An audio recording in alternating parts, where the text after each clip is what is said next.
নমস্কার। আরো একবার সবাইকে আন্তরিক অভিনন্দন।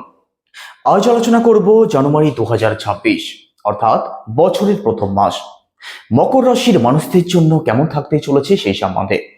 সম্পূর্ণ জানুয়ারি মাসে আপনাদের স্বাস্থ্য, আপনাদের পরিবার, আপনাদের ভাগ্য, কর্ম, সন্তান, দাম্পত্য জীবন প্রতিটা বিষয়কেই ডিটেলসে আলোচনা করার চেষ্টা করব, আর সেটাও according to house, according to planet. তো সম্পূর্ণ ভিডিওটি অবশ্যই দেখুন।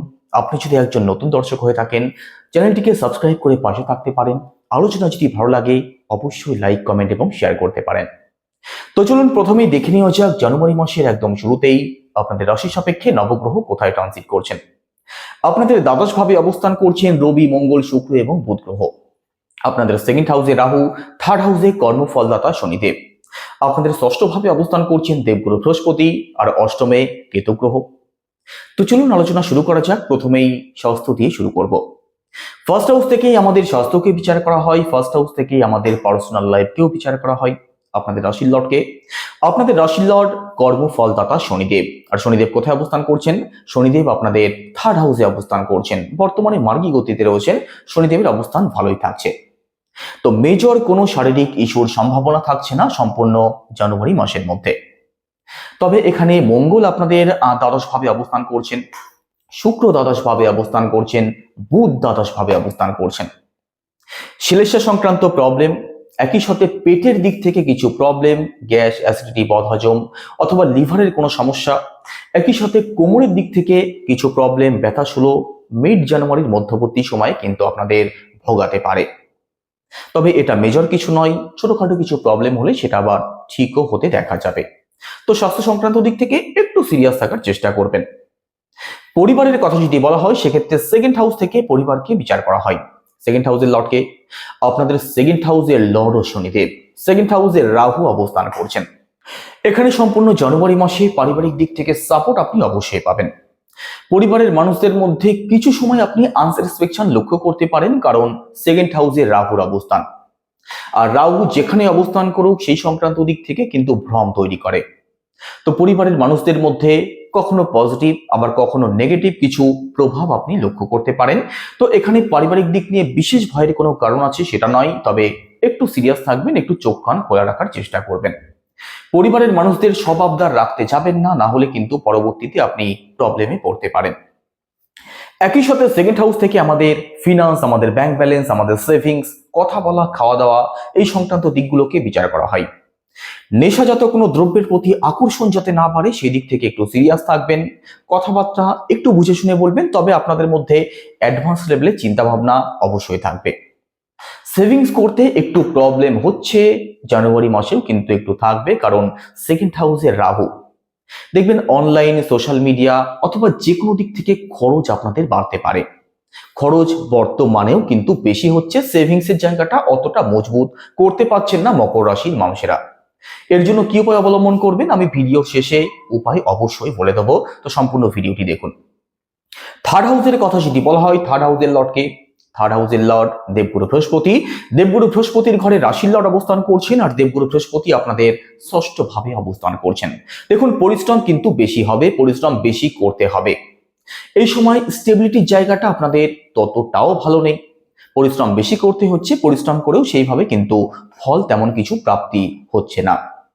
একই সাথে আপনাদের মধ্যে লেজিনেস কম বেশি লক্ষ্য করতে পারবেন। পরে করব বলে কোনো কাজ ফেলে রাখার মতো বিষয় আপনাদের মধ্যে লক্ষ্য করা যেতে পারে। আপনাদের মধ্যে লেজিনেস থাকবে, আপনাদের যে কোনো বিষয় নিয়ে ছোটাছুটি বাড়তে পারে। অন্যের কোনো ঝামেলাতে মাথা গলাতে যাবেন না, তাহলে কিন্তু প্রবলেমে পড়ে যাবেন। একই সাথে দেখুন আপনার নেইবার, আপনার রিলেটিভ, এদের সাথেও একটু সিরিয়াসলি ব্যবহার করবেন। এদের সাথেও কিন্তু ছোটখাটো বিষয় নিয়ে দ্বন্দ্ব বিবাদের মতো বিষয় ঘটতে পারে জানুয়ারি মাসে।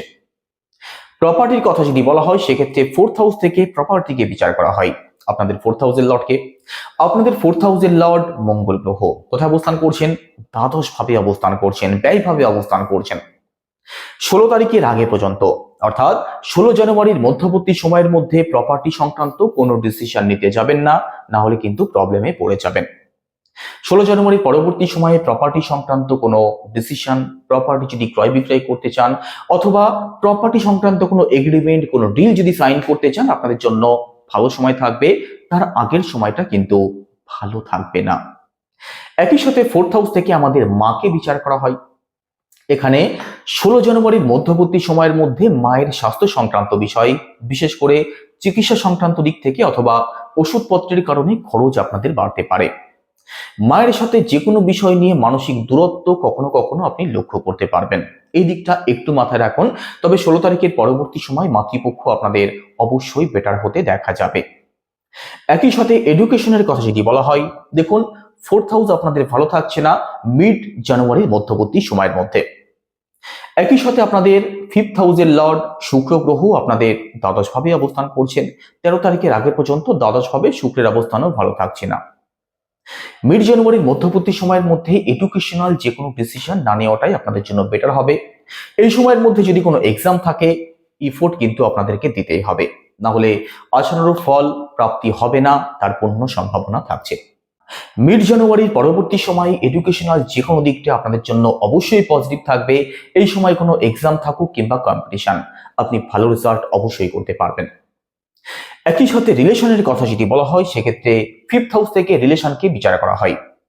মিড জানুয়ারির আগে পর্যন্ত রিলেশনের জায়গাটা কিন্তু কোনোভাবেই ভালো থাকবে না। এই সময় রিলেশনে আপনাদের মানসিক দূরত্ব লক্ষ্য করতে পারবেন, ছোটখাটো বিষয় নিয়ে প্রবলেম তৈরি হবে, কারণ এখানে দ্বাদশ ভাবে 4টি গ্রহ শুক্রের সাথে অবস্থান করছেন।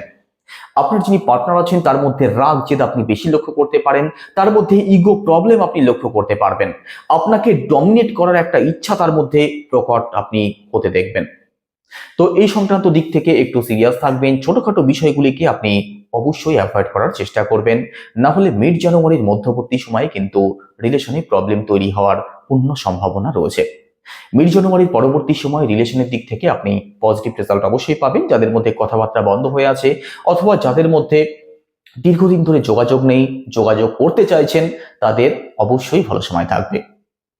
একই সাথে 5th হাউস থেকে আমাদের সন্তানকেও বিচার করা হয়। মিড জানুয়ারির পরবর্তী সময় সন্তান পক্ষ আপনাদের বেশি ভালো থাকবে। তার আগের যে সময়টা, সেই সময় কিন্তু সন্তানের দিক থেকে খরচ আপনাদের বাড়তে পারে। একই সাথে যারা ফ্যামিলি প্ল্যানিং করতে চাইছেন, 13 জানুয়ারির পরবর্তী সময়টা আপনাদের জন্য নিশ্চিতভাবে ভালো থাকবে। এবার দাম্পত্য জীবন, সপ্তম ভাব থেকে দাম্পত্য জীবনকে বিচার করা হয়। আপনাদের সপ্তম ভাবের লর্ডকে, আপনাদের সপ্তম ভাবের লর্ড চন্দ্র। তো মকর রাশির মানুষদের তো একটা প্রবলেম অবশ্যই থাকে, আপনাদের যিনি পার্টনার হয়ে থাকেন তিনি মেল হোক কিংবা ফিমেল হোক, তার কিন্তু মানসিক দিকটা আপনাদের বুঝতে অসুবিধা হয়। কখন মন ভালো কখন মন খারাপ, এটা বুঝতে কিন্তু নিশ্চিতভাবে প্রবলেম হয়। জানুয়ারি মাসে আপনাদের 7th হাউসে নেগেটিভ কোনো গ্রহের তেমন প্রভাব পড়ছে না। দাম্পত্য জীবন আপনাদের ভালো থাকবে, দাম্পত্য জীবনে আপনাদের সুখ শান্তি থাকবে। দাম্পত্য জীবনে যদি কিছু প্ল্যানিং করতে চান, আপনি অবশ্যই করতে পারেন। দাম্পত্য জীবন ওভারঅল আপনাদের ভালোই থাকবে। এবার ভাগ্য, নবম ভাব থেকে ভাগ্যকে বিচার করা হয়। আপনাদের নবম ভাবের লর্ডকে, আপনাদের নবম ভাবের লর্ড বুধ গ্রহ। আর বুধ কোথায় অবস্থান করছেন? বুধ আপনাদের দ্বাদশ ভাবে অবস্থান করছেন। দ্বাদশ ভাবে বুধের অবস্থান কিন্তু ভালো থাকবে না কতদিন? 17 তারিখের আগে পর্যন্ত। 17 তারিখের মধ্যবর্তী সময়ের মধ্যে ভাগ্যের দিক থেকে ফল পেতে আপনাদের সময় বেশি লাগতে পারে। এই সময় ভাগ্যস্থান যেহেতু দুর্বল থাকছে, ভাগ্যস্থানের লর্ড ব্যয়ভাবে অবস্থান করছেন, ত্রিকভাবে অবস্থান করছেন, তো এই সময় বড় কোনো ইনভেস্টমেন্ট, কোনো কাজের শুভারম্ভ, কোনো ব্যবসার শুভারম্ভ আপনাদের জন্য না করাটাই বেটার হবে। আপনি ঘর পরিবারে কোনো শুভ কার্য, কোনো মাঙ্গলিক অনুষ্ঠান যদি করতে চান, সেক্ষেত্রে আপনি 17 তারিখের পরে করুন, সেটাই আপনাদের জন্য মঙ্গলজনক হবে। 17 তারিখের আগে পর্যন্ত বাবার দিক থেকে সিরিয়াস থাকুন। একই সাথে দেখুন লং ট্রাভেল, স্পিরিচুয়াল ট্রাভেল আপনাদের হতে পারে, সে বিষয়ে কোনো সন্দেহ থাকছে না। উচ্চশিক্ষার জায়গাটাও আপনাদের ভালো থাকবে, বিশেষ করে যারা ফরেন কোনো ল্যাঙ্গুয়েজ নিয়ে পড়াশোনা করছেন অথবা বিদেশে থেকে যারা পড়াশোনা করছেন, আপনাদের জন্য অবশ্যই ভালো থাকবে। কর্মজীবনের কথা যদি বলা হয়, সেক্ষেত্রে দশম ভাব থেকে কর্মজীবনকে বিচার করা হয়। আপনাদের দশম ভাবের লর্ডকে, আপনাদের দশম ভাবের লর্ড শুক্র গ্রহ। আর শুক্র কোথায় অবস্থান করছেন? শুক্র আপনাদের দ্বাদশ ভাবে অবস্থান করছেন। তবে 13 তারিখের পরবর্তী সময় কর্মজীবনে আপনি পজিটিভ চেঞ্জ অবশ্যই লক্ষ্য করতে পারবেন। 13 তারিখের আগে পর্যন্ত কাজের দিকে আপনাদের মন না বসতে পারে, আপনাদের কাজ নিয়ে নিজেদের মধ্যে আনস্যাটিসফ্যাকশন থাকতে পারে, কাজ নিয়ে অকারণ ট্রাভেল বাড়তে পারে, কর্মক্ষেত্রে আপনার মালিক কিংবা আপনার বসের কাছে আপনাকে কথাও শুনতে হতে পারে। 13 তারিখের আগে পর্যন্ত নিজেদের কাজের প্রতি সিরিয়াস থাকুন, নিজের কাজের প্রতি একাগ্র থাকুন। একই সাথে যে দায়িত্ব আপনাদের হাতে আসে সেটাকে পালন করার চেষ্টা করুন। কোনো ডিসিশন 13 তারিখের মধ্যবর্তী সময়ের মধ্যে নিতে যাবেন না, সেটা আপনাদের জন্য হিতে কিন্তু বিপরীত হতে পারে। তো নিজের কাজের প্রতি সিরিয়াস থাকুন। চাকরির চেষ্টা যারা করছেন আপনাদের জন্য 13 তারিখের পরবর্তী সময়টাই পজিটিভ থাকবে। 13 তারিখের আগের সময়টা একটু আপনাদের জন্য চ্যালেঞ্জিং নিশ্চিতভাবে লক্ষ্য করতে পারবেন। একই সাথে ব্যবসার কথা যদি বলা হয়, সপ্তম ভাব থেকে ব্যবসাকে বিচার করা হয়। সপ্তম ভাব তো ভালো থাকছে, তবে বুধের অবস্থান ভালো থাকছে না, যিনি ব্যবসার কারক। এখানে 17 তারিখের আগে পর্যন্ত মকর রাশির ব্যবসায়ী যারা আছেন ব্যবসাতে একটু আপ অ্যান্ড ডাউন লক্ষ্য করতে পারেন। এই সময়ে ব্যবসাতে বড় কোনো ইনভেস্টমেন্ট না করাটাই আপনাদের জন্য বেটার হবে। যদি করতে হয় সেটা 17 তারিখের পরবর্তী সময়ে করুন। পার্টনারশিপ যারা করেন আপনাদেরকে কিন্তু চোখ কান খোলা রাখতেই হবে। কি উপায় অবলম্বন করবেন? প্রথমত গুরুর বীজমন্ত্র জপ করুন। সেটা কি? ওম গ্রাম গ্রিম গ্রমসা গ্রোবে নমো, রোজ 108 বার। একই সাথে মকর রাশির মানুষদের উদীয়মান সূর্যকে জল অর্পণ করতে হবে। হনুমান চল্লিশা পাঠ করতে পারেন। রবির বীজমন্ত্র জপ করুন মিড জানুয়ারির মধ্যবর্তী সময়ের মধ্যে। সেটা কি? ওম হ্রাম হ্রিম ভ্রংসা সূর্যায় নমো, এটা রোজ 108 বার। তো এই সমস্ত বিষয়গুলো ফলো করলে আপনাদের জীবনে পজিটিভ চেঞ্জ অবশ্যই লক্ষ্য করতে পারবেন। তো কেমন লাগলো আলোচনা অবশ্যই কমেন্টে জানাবেন। সবাই ভালো থাকুন, সুস্থ থাকুন। নতুন বছর আপনাদের প্রত্যেকের জন্যই খুব খুব শুভ হোক। নমস্কার।